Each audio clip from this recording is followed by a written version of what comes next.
तो राजा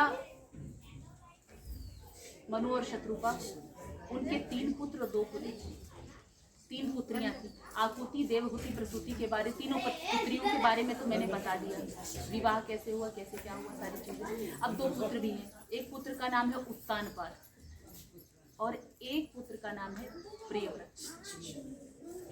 तो अब ध्रुव चरित्र से पहले ये भी तो जानना पड़ेगा ध्रुव है कौन। तो ध्रुव जो है उत्तानपाद के पुत्र हैं। उत्तानपाद, राजा उत्तानपाद के पुत्र हैं ध्रुव जी। जाये उत्तानपादस्य सुनीतिः सुरुचिस्तयोः सुरुचिः प्रेयसी पत्युर्नेतरायत्सुतो ध्रुवः। और राजा उत्तानपाद की 2 रानियां थी। कितनी? 2 रानियां। एक का नाम था सुनीति और एक का नाम था सुरुचि। और हमारी भी 2 रानियां हैं और हम सब भी उत्तानपाद हैं। अब आप सोच रहे होंगे ऐसे कैसे, ये तो राजा उत्तानपाद की कथा हम लोग से कैसे? ये सारी जो कथाएं होती ना कहीं हम लोग से जुड़ी हुई हैं। ये किसी व्यक्ति विशेष की कथा नहीं, ये हम सभी जीवात्माओं की कथा है। उत्तानपाद इसलिए कि उत ऊर्ध्व पादौ यस्य सः उत्तानपादः, यानी जब जीव का सिर नीचे की तरफ और पैर ऊपर की तरफ होता है तो वो क्या कहलाता है? उत्तानपाद। तो जब हम सभी जीवात्मा माँ के गर्भ में होते हैं उस समय हमारी स्थिति कैसे होती है? सभी जीवात्माओं का जो सिर होता है माँ के गर्भ में वो नीचे की तरफ, सर से वो निकलता है, उसके बाद पैर ऊपर। और सभी जीवात्माओं की पत्नी होती, हम सभी की 2 पत्नियां हैं। ऐसा नहीं कि स्त्री पुरुष यहाँ कोई भेद वाली बात नहीं। यहाँ पर कथा हो रही है एक जीवात्मा की, परमात्मा और जीवात्मा की। आप यहाँ पर बैठते हो तो ये मत सोचा करो पहली बात कि मैं स्त्री हूँ, मैं पुरुष हूँ, मैं बच्चा हूँ, मैं बूढ़ा हूँ, कुछ भी नहीं। हम सभी जीवात्मा हैं और जीवात्मा परमात्मा की ही कथा चल रही है। ठीक है, फिर क्या हुआ? हम सभी की कैसे 2 रानियां हुई? एक तो सुनीति, सुनीति यानी अच्छी बुद्धि, सुमति, और एक कुमति, सुरुचि यानी कुमति। दोनों रानी हैं। सुनीति से यानी कि अच्छी बुद्धि से, सोच विचार के विवेक पूर्वक जब हम कोई कार्य करते हैं तो हमारा कल्याण होता है। और जब सुरुचि यानी कि कुमति, बुरी बुद्धि, जब बिना विचारे कोई कार्य करते हैं तब इसका मतलब हमारा कल्याण नहीं होता। तो जाये उत्तानपादस्य, तो राजा उत्तानपाद की 2 स्त्रियां हैं, 2 पत्नियां हैं। एक का नाम है सुनीति यानी अच्छी बुद्धि, एक का नाम है सुरुचि यानी मनमानी तरीके से कार्य करने वाली। तो सुनीति के पुत्र थे ध्रुव और सुरुचि के पुत्र हुए उत्तम। सुनीति के पुत्र हुए ध्रुव, सुरुचि के पुत्र हुए उत्तम। अच्छा, जब राजा जो उत्तानपाद था उसकी जो बुद्धि थी, उसकी जो मति थी, और वो जिससे ज्यादा प्रेम करता था वो छोटी रानी सुरुचि से ज्यादा प्रेम करता था। जैसा कि हम लोग भी करते हैं, हमारा जो मन है वो ज्यादा से ज्यादा किसकी तरफ जाता है? मनमानी काम करने पर। जो मन आया वो, पहले इंसान कोई कार्य करने से पहले सोचता नहीं। और पहले के लोग, हमारे जो पूर्वज, हमारे जो दादाजी जैसे लोग हैं, वो बताते हैं पहले हम कोई कार्य करते थे 100 बार सोचते थे, अपने बूढ़ बुजुर्गों से उसका सलाह मशवरा करते थे। अच्छा, आजकल बूढ़ बुजुर्ग माता पिता तो घर में रह ही नहीं पा रहे हैं बेचारे, वृद्धाश्रम भेज दिए जा रहे हैं, तो कहाँ से कौन उनसे सलाह मशवरा लेगा? तो मनमानी कार्य करता है इंसान, और जब मनमानी कार्य करता है तो उसका फल भी वैसा ही मिलता है, भुगतना पड़ता है। तो राजा उत्तानपाद की प्रीति ज्यादा करके सुरुचि में थी। एक दिन की बात है कि राजा उत्तानपाद अपने छोटे बेटे उत्तम को गोद में बिठा के आराम से उसके साथ खेल रहा था, उसको लाड प्यार कर रहा था। तो राजा, ये जो सुनीति का जो पुत्र है ध्रुव, उनको भी इच्छा हुई, 5 ही वर्ष के हैं ध्रुव, उनको भी इच्छा हुई क्यों ना मैं भी अपने पिता के यहाँ पर जाऊँ, उनकी गोद में बैठकर जाऊँ, खेलूँ थोड़ा सा। तो जैसे ही ध्रुव जी जाते हैं, वो तो बच्चे हैं, उनकी माँ को तो सब समझ में आ रहा है कि भैया ये मुझे प्यार, पत्नी का प्यार नहीं देते, कोई बात नहीं, ठीक है, ये फिर भी मैं अपनी फिर भी वो धर्म निभा रही, पतिव्रता स्त्री है। और आजकल की पत्नियां तो भैया बिना गलती के ही आजकल छोड़कर चली जाती है। आजकल तो ये ट्रेंड बन गया है छोड़ने वाला। शादी करो, अच्छा छोड़ने वाला कैसा ट्रेंड है कि वैसे नहीं जाएंगे, पूरा माल मत्ता लेकर जाती है, गहना और सब सारी चीजें सब लेकर चुरा के तब भगती है। ऐसे नहीं जाती कि जाऊंगी तो पूरा गहना अपना सब सारी चीजें, जेवरात, धन, पैसे सब जितना ले सकूं लेके जाऊं। तो ऐसी तो थी नहीं रानी हमारी जो सुनीति थी, बड़ी अच्छी थी, पतिव्रता स्त्री थी। अब पुत्र को कैसे समझाती। और हर वक्त आप अपने बच्चों के साथ में तो रहोगे नहीं, काम घर के काम काज भी होते, अपने काम काज में लगी हुई हैं। ध्रुव जी जाते हैं कि जैसा उत्तम को खिला के गोद में बिठा के खेल रहे मेरे पिताजी, वैसे मैं भी उनकी गोद में जाऊंगा, मुझे भी लाड प्यार करेंगे। वो चले गए, ठीक है। जब चले गए तो उनकी पत्नी सुरुचि देख रही थी। सुरुचि थोड़ी सी मनमानी तरीके से कार्य करने वाली थी। उनको बड़ा घमंड रहता था अपने ऊपर कि मैं बड़ी सुंदर हूँ, मैं बहुत खूबसूरत हूँ, इसलिए राजा मुझसे ज़्यादा प्रेम करते हैं, ठीक है। तब वो जब देखती हैं तब उनको बड़ा गुस्सा आता है। वो शीघ्र एकदम क्रोध से एकदम बलबलाती हुई वहाँ पर चली जाती, कहती तब साराध्य पुरुषम तस्यैवानुग्रहेण में गर्भे त्वं साधयात्मानं यदिच्छसि नृपासनं। तब साराध्य पुरुषम, अरे पुत्र उतरो तुम यहाँ से, इनकी गोदी में बैठने का अधिकार नहीं। अच्छा, ये सब सुन रहा है उत्तानपाद, लेकिन राजा उत्तानपाद कुछ बोलते नहीं। वो इतने आसक्त हो गए अपनी पत्नी पे, यदि वो रुलाए तो रोए, हंसे तो हंसे, जो भी रानी सुरुचि कह रही वो सब सही है। देखो भगवान की भी कृपा बनी और लाइन आ गई, है ना। भक्तों की इच्छा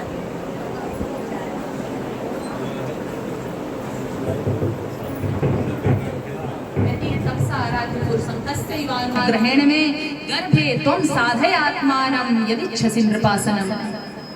किसका इजाजत लेकर, किसकी अनुमति लेकर तू इनके गोद पर बैठा है? उतर जल्दी से। तुरंत गोदी से फटकार करके नीचे उतार देती है माँ सुरुचि। किसको? ध्रुव को। तुझे ये अधिकार नहीं है कि तू राजा के गोद में बैठकर, मैं सब जानती हूँ कि यहाँ पर तू खेलने नहीं, सिंहासन हड़पने आया है। अब बताओ, एक छोटे से पुत्र को जो कि 5 साल का बच्चा है, कहती यदि तुझे राजा की गोद पर, उनके सिंहासन पर इतना ही बैठने का यदि तुझे ललक है, इच्छा है, तो तू जा, जंगल में जा। तब साराध्य पुरुषम, यानी परम पिता पर ब्रह्म परमेश्वर का जंगल में जाकर भजन कर, आराधना कर। और जब तेरे भजन से, आराधना से भगवान प्रसन्न हो जाएंगे ना, प्रकट होकर पूछेंगे तुझसे क्या चाहिए, तब तू क्या बोलना कि मुझे तो आप माता रानी सुरुचि के गर्भ से उत्पन्न करवा दीजिए।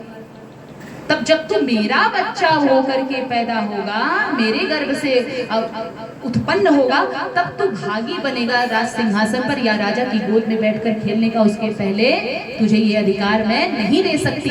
अब सोचो, ये इतना बड़ा अपमान है। ये भगवान के भक्त का अपमान तो कर ही रही है, साथ ही साथ भगवान का भी अपमान कर रही है। बताइए, इतना बड़ा पाप कर रही है। तो मातुः सपत्न्या सदुरुक्ति विद्ध श्वसन रुषादंड हतो यथा हि हित्वा मिशन्तं पितरं सन्नवाचं जगाम मातुः प्ररुदन सकाशम। अब माता ने जब इस तरीके से बुरी बातें बोली तो वो ध्रुव सह नहीं पाए। बालक ध्रुव जैसे कोई सांप को यदि डंडा मार दे, फुफकार मारने लगता है क्रोध में, तो वैसे भी क्रोध में फुफकारे मार रहे हैं। उनको बहुत बुरा लगता है, अपनी माता के पास रोते रोते चले जाते हैं और रो रहे होते हैं, कुछ बोल नहीं पाते हैं। तो पूछती हैं रानी, जो सुनीति है, पूछती बेटा तुम्हें क्या हुआ, लेकिन वो कुछ बोल नहीं पा रहे हैं। ध्रुव कुछ नहीं उनसे कहा जा रहा है कि मैं क्या करूं, अश्रुधारा बस बह जा रही। उनके मित्र लोगों ने जो ये दृश्य देखा था वो सब का सब जैसा देखा था वैसा सब माता से बता दिया, माता सुनीति से। तो कहती है माँ मंगलम तातु परे शुमंस्ता भूते जनो यत्पुर दुखदस्तत।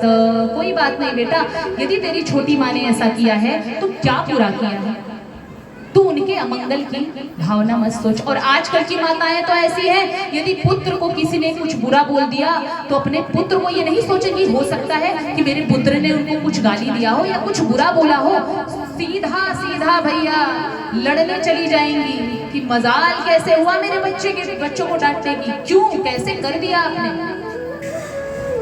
अरे मार काट तक हो जाता है, केस तक करवा देती है महिलाएं। ये भी नहीं जानेंगी कि अरे भैया गलती किया था, सामने वाले ने एक थप्पड़ दे दिया, कोई दिक्कत नहीं है।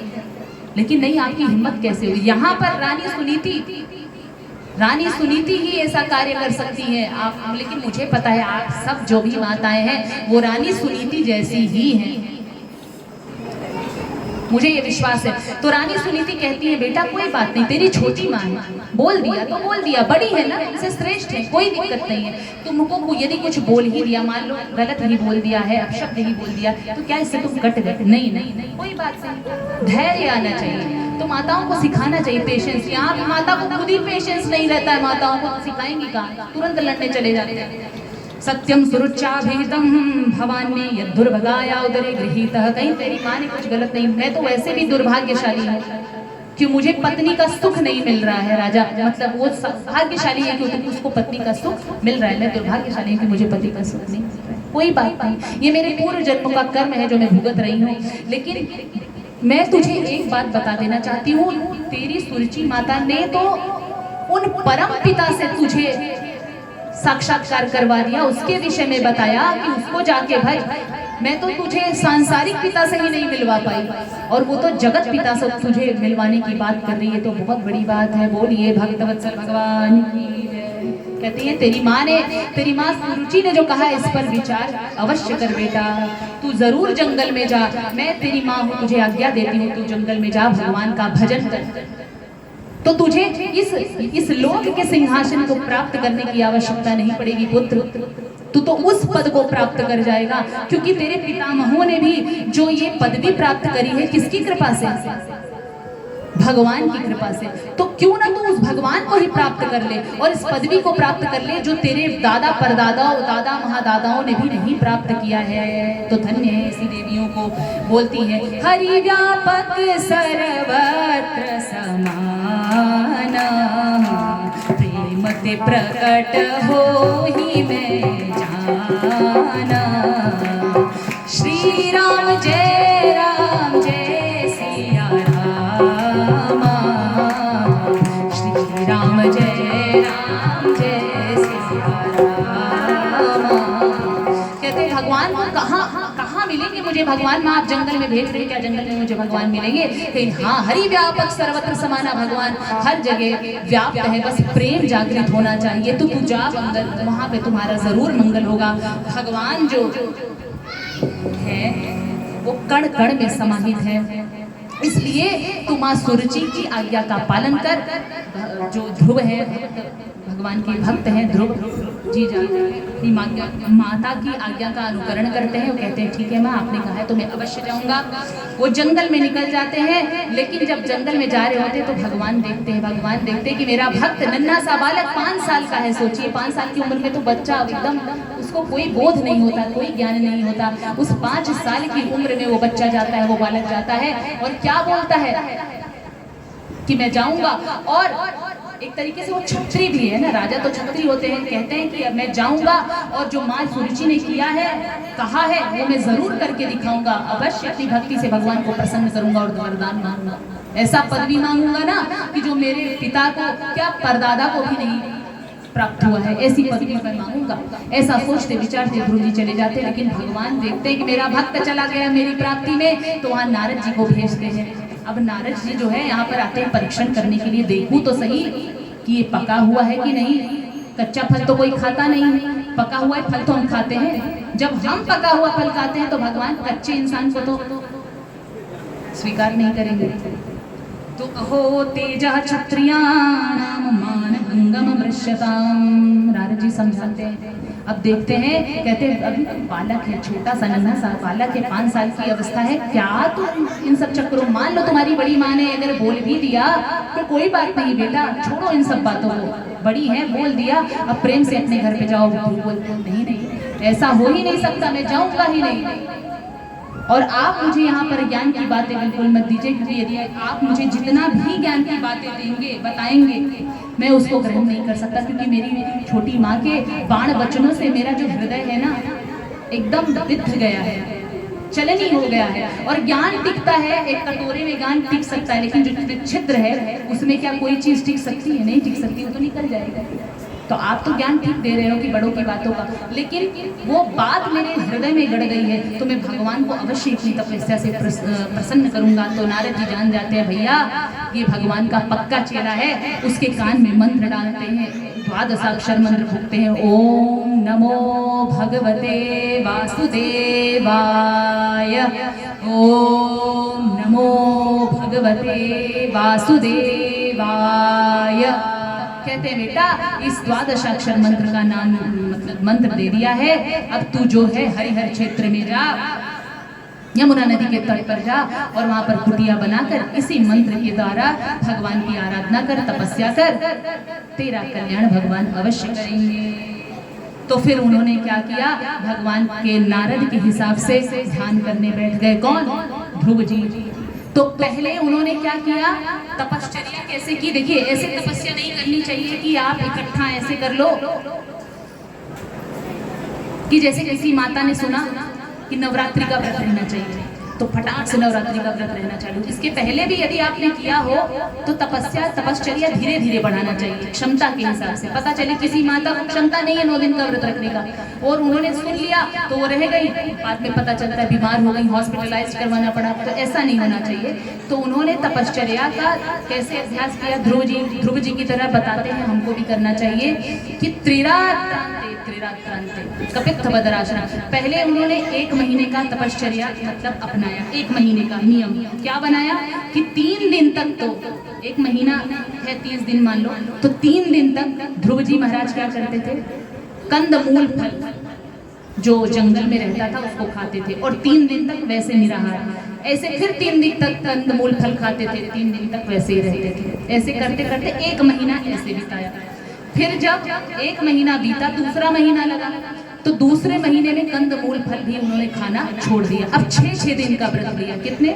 6-6 दिन का। अब 6-6 दिन में भी वो क्या कर रहे थे, कंदमूल फल खाना तो बंद कर दिया। अब क्या खा रहे हैं, घास, दिन की जो घास फूस है उसको खा रहे हैं 6 दिन तक, और 6 दिन तक बिना खाए रह रहे हैं। ऐसा उन्होंने क्रम कब तक चला, 1 महीने तक। तो ऐसे ऐसे करते करते 2 महीना बीता। अब उन्होंने घास भी खाना छोड़ दिया। अब सिर्फ और सिर्फ जल पीकर 9 दिन का व्रत, कि 9 दिन तक तो जल पीकर रह रहे हैं, फिर 9 दिन निराहार, एकदम जल रहित भी रह रहे हैं, जल रहित होकर के वो तपश्चर्या में लगे हुए हैं। तो ऐसा 9 दिन व्रत करते करते 1 महीना गुजर गया। अब जो है 4था महीना लगा। तो 4था महीना जब तपश्चर्या का लगा तो ध्रुव जी क्या कर रहे हैं 4थे महीने में, अब जो है जल भी छोड़ दिया उन्होंने, वायु पी के, वायु भक्षण करके 12 दिन वायु भक्षण कर रहे हैं। और 12 दिन जो है अपने वायु को भी, जैसे सांस से वायु लेते हैं तो कान नाक पूरा एकदम ले ही नहीं रहे, सांस भी उनकी रोक के 12 दिन ऐसे करते करते 1 महीना गुजर गया। अब तो भैया प्राण वायु को भी रोक दिया ध्रुव ने। 5 साल के ध्रुव हैं, सोचिए। अब तो प्राण वायु को भी रोक दिया और अंगुष्ठ के सहारे, दाहिने पैर के अंगूठा जो है उसके सहारे हमारे जो नन्हे से प्यारे से 5 वर्ष के ध्रुव बालक हैं, वो हाथ जोड़कर ऐसे खड़े हो जाते हैं और अपनी प्राण वायु को भी रोक लेते हैं। अब व्यष्टि से समष्टि में परिवर्तित हो गया ये प्राणवायु उनका। या प्राणवायु जब अवरुद्ध हो गया तो उनका जो प्राणवायु किसमें अवरुद्ध हो गया, भगवान में। तो ऐसा लग रहा था कि त्रैलोक्य का प्राणवायु रुक गया हो, सारे देवी देवताओं का प्राण ही रुक गया था। ऐसा लग रहा था जान उनके कंठ में अटका हुआ है, वो कब चला जाए पता नहीं। अब सारे भगत गण आते हैं, सारे ऋषि मुनि, सारे देवता गण भगवान नारायण के पास आते हैं कि अरे भगवान, लगता है हमारी जान चली जाएगी। कहें क्या हुआ, कहे पता नहीं, कारण तो नहीं पता है, लेकिन ऐसा लग रहा है कि हमारी जान अब बचेगी नहीं। हमारी सांस जो है यहाँ इस गले में कंठ में रुक गई है, अटक रही है, पता नहीं क्या होगा, हमको लग रहा है किस क्षण हमारा जान चला जाए। कहें भैया कोई समस्या नहीं है, हमारा नन्हा सा भक्त है, एक भक्त ध्रुव, वो तपश्चर्या में विलीन हो गया है, उसकी जो प्राण वायु है मेरे अंदर विलीन हो गई है। तो मैं अपने भक्त को इतना कठिन परीक्षा देते हुए मैं अपने आप को भी अवरुद्ध कर दिया हूँ, एक जगह स्थिर कर दिया हूँ। अब जब भगवान एक जगह स्थिर हो जाएंगे तो क्या हमारी सांस चल पाएगी, नहीं चल पाएगी। कहने मैंने अपनी शक्ति को भी रोक दिया है। तो कोई टेंशन मत लो, भगवान गरुणारूढ़ होकर, भगवान नारायण गरुड़ पर सवार होकर स्वयं अपने भक्त के पास जा रहे हैं। सोचिए, बोलिए भक्त वत्सल भगवान की जय। और भगवान अपने भक्त के पास जब स्वयं चल कर जा रहे हैं, किस वजह से, अपनी भक्ति के, भगवान अपने भगत की भक्ति को देख कर ऐसा जा रहे हैं। तो यदि हम भी भगवान की इस तरीके से भक्ति करेंगे तो भगवान क्यों नहीं आएंगे हमारे पास। अब ऐसा नहीं है कि हम सबको भी ऐसे ही व्रत करना है।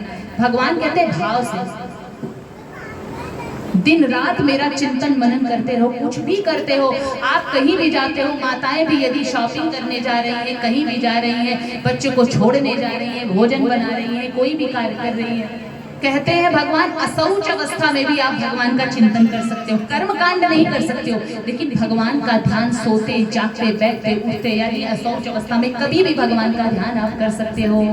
और एक मंत्र ऐसा है जैसे कि द्वादशाक्षर मंत्र हुआ, ये सब कुछ मंत्र जो हम गुरु दीक्षा लेते हैं, गुरु जी हमें मंत्र देते हैं, तो हर मंत्र का हम जो है कीर्तन नहीं कर सकते हैं क्या? नहीं कर सकते, सिर्फ माला जपते हैं ध्यान में, या फिर उंगली से इंसान करता है, ध्यान करता है, मनन करता है। हर मंत्र मनन के लिए होता है, लेकिन एक ऐसा महामंत्र है जिसका आप जाप भी कर सकते हो। हर मंत्र का आप जाप नहीं कर सकते हो, लेकिन एक ऐसा महामंत्र है जिसका आप जाप भी कर सकते हो और जिस मंत्र के सारे आप कीर्तन भी कर सकते हो, उसको महामंत्र बोला जाता है। क्या है? हरे राम राम राम हरे हरे, हरे कृष्ण कृष्ण कृष्ण हरे हरे। अरे आप सभी देवियों को भी बोलना है, क्या मुझे थोड़ा ना बोलना है? कम से कम जो आप बोल सकती वो तो बोलो, फिर से बोलो हरे राम। हाथ दोनों ऊपर करके जैसे मैंने किया है, आंख बंद करके हरे राम राम राम हरे हरे, हरे कृष्ण कृष्ण कृष्ण हरे हरे।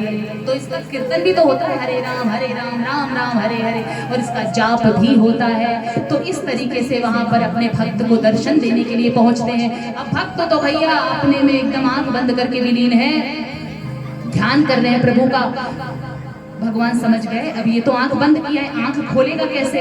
जब तक मैं अपना छवि इसके अंतरात्मा से हटाऊंगा नहीं, तब तक ये नेत्र खोलेगा नहीं। भगवान ने उसके अंदर से अपनी छवि हटा ली, वो सहसा एकदम विह्वल हो गया। अरे भगवान कहाँ चले गए? उन्होंने नेत्र खोला कि जिस भगवान का दर्शन में भीतर कर रहा था, उस भगवान चतुर्भुज नारायण भगवान तो मेरे सामने प्रकट है। बोलिए चतुर्भुज देव भगवान की जय। तो अब जब देखते हैं चतुर्भुज नारायण भगवान को, तो ध्रुव जी सोचते हैं कि हे भगवान, मैंने एक बड़ी गलती करी। मैं जब जंगल के लिए निकल रहा था, प्रस्थान कर रहा था, ठीक है, माँ की आज्ञा का पालन तो कर लिया, लेकिन एक बात पूछा नहीं कि जब भगवान मेरी तपस्या चर्या से प्रसन्न हो जाएंगे तो उनका प्रार्थना कैसे करूँगा? जब मिलेंगे भगवान, पूजा करना पड़ता है, यहाँ मुझे पूजा पाठ तो करने ही आता, स्तुति कैसे करूँ मैं? तो भगवान ताड़ गए, अपने भक्त की बात जान गए। भगवान ने अपने शंख को उसके गालों से स्पर्श करा दिया, तुरंत समस्त वेद वेदांगों उपनिषदों में पारंगत हो गए हमारे ध्रुव जी महाराज नन्हे से बालक। बोलिए भक्तवत्सल भगवान। तुरंत स्तुति निकल पड़ती है, क्या बोलते हैं? यो अन्तः प्रविश्य मम वाचमिमां प्रसुप्तां संजीवयत्यखिल शक्तिधरः स्वधाम्ना हस्तचरण श्रवण त्वगादीन् प्राणान् नमो भगवते पुरुषाय तुभ्यं, प्राणान् नमो भगवते पुरुषाय तुभ्यं। कहते हैं भगवान, यो अंतः प्रविश्य मम वाचमिमां प्रसुप्तां। यो अंतः यानी आप जब हमारे भीतर अंतर मन में प्रवेश किए, तो आपके भीतर में आपके अंदर प्रवेश करने से ही मेरी जो सोई हुई वाणी है प्रभु जग गई। तो इस तरीके से जब हम भगवान को अपना लेते हैं, तो भगवान ज्ञान वैराग्य का प्रादुर्भाव अपने आप कर देते हैं, करा देते हैं महाराज। अपने आप ज्ञान जागृत हो जाता है। जब भगवान को पकड़ोगे तो सब कुछ आ जाता है, रिद्धि सिद्धि ज्ञान वैराग्य मोक्ष सब कुछ। कहते हैं यो अंतः प्रविश्य वाचमिमां प्रसुप्तां, आपने भगवान मेरे अंदर प्रवेश करके मेरी सोई हुई वाणी को जागृत कर दिया। और सिर्फ वाणी को ही जागृत नहीं किया, मेरी इंद्रियों में 5 कर्मेंद्रियां हैं, 5 मन है, 5 कर्मेंद्रियां होती हैं, 5 ज्ञानेंद्रियां। क्या क्या कर्मेंद्रियां क्या होती है? ज्ञानेंद्रियां। बताइए माताएं, आप सबको पता होगा 5 ज्ञानेंद्रियां। आप ज्ञान कहाँ कहाँ से ग्रहण करते हो? आंखों से, कान से, नाक से, जिह्वा से, स्पर्श से, ठीक है। अब कर्म किससे किससे करते हो? हाथ से, पैर से, और जो 2 गुप्त लिंग होता है, उपस्थ और उपाय, ठीक है। तो इन सब चीजों से इंसान क्या करता है, 5 ज्ञानेंद्रियां हुई, 5 कर्मेंद्रियां हुई, और उस पर उसका एक सेनापति होता है मन। कहते हैं मेरी ज्ञानेंद्रियों में भी आप शक्ति भरने वाले हो प्रभु, और जो आपके चरण शरण को प्राप्त करने के बाद यदि सांसारिक चीजों को मांगता है तो धिक्कार है उसके जीवन को, क्योंकि भगवान को प्राप्त कर लेने के बाद महाराज भगवान को भगवान से ही मांग लो, क्योंकि सांसारिक वस्तुएं आपने मांगी, मान लीजिए मैंने धन दौलत मांगा, भगवान ने धन दौलत भर दिया, तो क्या वो धन दौलत हमेशा के लिए रहेगा हमारे साथ? तो क्यों ना हम भगवान से भगवान को ही ना प्राप्त कर ले। तो जब भगवान को भगवान से प्राप्त करते हैं, इससे क्या होता है, यदि आप धन नहीं चाहोगे तो भी रहेगा। पूछो कैसे? भगवान नारायण जहां रहते हैं लक्ष्मी वहीं तो रहेगी। भगवान नारायण ब्रजधाम में आए, कृष्ण रूप धारण करके जब ब्रज मंडल में आए अपना वैकुंठ धाम छोड़कर, तो माता रानी लक्ष्मी को भी आना पड़ा। वैकुंठ का सुख उनको फीका लग रहा था कि मेरे महाराज मेरे पति वहां गए हैं ब्रजमंडल में, तो मैं भी वहां पर जाऊंगा, मैं भी वहां पर जाऊंगी, अपने पति के साथ मैं यहाँ पर नहीं रह सकती अकेले। तो जब भगवान है तो ऐश्वर्य भी है, शक्ति भी है, धन भी है, मोक्ष भी है, सारी चीजें हमारे। तो यदि प्राप्त करने की चाह हो तो सिर्फ और सिर्फ भगवान को पकड़ो, बाकी सब भगवान अपने आप भर देंगे। बोलिए भक्तवत्सल भगवान। कहते प्रभु मुझे कुछ नहीं चाहिए। कहे ध्रुव आपको क्या चाहिए? ध्रुव ने कहा प्रभु मुझे कुछ नहीं चाहिए, बस मैंने आपका दर्शन कर लिया, ये तो मेरी अज्ञानता थी प्रभु कि मैं परम पद को प्राप्त करूंगा, लेकिन मुझे किसी पद की जरूरत नहीं है, मैंने आपका दर्शन कर लिया है, अब मुझे किसी भी कामना की कोई चाह नहीं है, बस मैं आपका ही रहना चाहता हूँ प्रभु। कहें ध्रुव यदि मैंने अपने भक्त को दर्शन देने का संकल्प कर दिया ना, तो कुछ न कुछ तो उसको देता ही है। अब भगवान की भक्ति का परिणाम देखिए, ध्रुव जी कुछ नहीं चाह रहे हैं, कुछ चाह रहे हैं, मना कर रहे हैं ना, मुझे कुछ नहीं चाहिए प्रभु, आपके सिवा मुझे कुछ नहीं चाहिए, फिर भी कहते नहीं नहीं तुमको लेना होगा, तुम नहीं चाहते हो, मेरी खुशी के लिए तुमको लेना ही पड़ेगा, मेरी खुशी के लिए तुम 36,000 वर्ष तक अपने पिता के राज्यासन पर अभिषिक्त होकर राज्य शासन का संचालन करो, उसके बाद इहलोक में भी तुमको पदवी दे रहा हूँ ध्रुव, उसके बाद तुम्हें ध्रुव पद की प्राप्ति होगी। भगवान ने ध्रुव लोक ही बना दिया हमारे चतुर्भुज नारायण भगवान ने। बोलिए चतुर्भुज नारायण भगवान की जय, वृंदावन बिहारी लाल की जय। ऐसा पद प्रदान कर दिया ध्रुव को कि प्रलय भी हो जाए लेकिन ध्रुव लोक का अंत नहीं हो सकता महाराज। तो कैसे ये सब कैसे संभव हो पाया? एक भक्ति तो किया, जब एक नन्हे से बालक ने भक्ति करके अपना कल्याण कर लिया, तो यही तो बोला जाता है, इंसान कहता है भक्ति करने का भी हमारा समय नहीं है महाराज, बूढ़े हो जाएंगे, अभी तो कर्म कर रहे हैं, अभी पढ़ाई कर रहे हैं, अभी छोटे हैं, फिर थोड़े बड़े होते हैं, अभी पढ़ाई कर रहे हैं, फिर भक्ति कब करोगे? तो कहते हैं अभी थोड़े बाद में विवाह हो जाता है, फिर भक्ति कब करोगे? बूढ़े हो जाएंगे तब। अरे भैया बूढ़े हो जाओगे, हाथ पैर काम ही नहीं करेगा, कथा में बैठोगे कैसे बैठोगे कथा में? भक्ति करिए तो ध्रुव के समय, यही तो भक्ति का मतलब तभी है जब सही समय पर किया जाए, तो जीवन का और अच्छे तरीके से कल्याण होता है। बोलिए वृंदावन बिहारी लाल।